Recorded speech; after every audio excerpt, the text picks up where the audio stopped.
وقالت الاعراب اس قالت الاعراب آمنا قل لن تجبا مذہب مرجع پہ تھے امام اعظم ہے یعنی شافعی غالی تھے. اچھا ہاں پکا غالی. کیسے؟ وہ اس کے شعر ہے وما الشافعی ولیس سیدوں نے کی ہے ہر جگہ.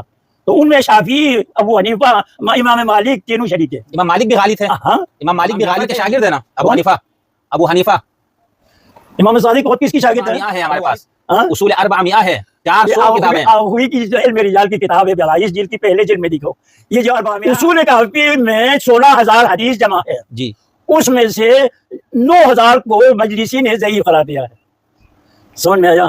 اس میں علی ابن ابراہیم کا ذکر زیادہ ہے. آپ کے نزدیک غالی کون ہے جو آپ ہر ایک کو کہہ رہے غالی ہے؟ تو غالی کی تعریف کیا ہے؟ کس کی؟ غالی کس کو کہتے ہیں؟ غالی نہیں جیسے آپ کے بارے میں ہمارے کچھ دوست کہتے ہیں کہ آپ نے آیت اللہ تہرانی کو جو آپ کے استاد اس کو بھی آپ نے غالی بولا ہے اور سستانی کو بھی غالی بولا ہے. تو لوگ پوچھتے ہیں کہ آواز آپ ہر ایک کو غالی کیوں کہتے ہیں؟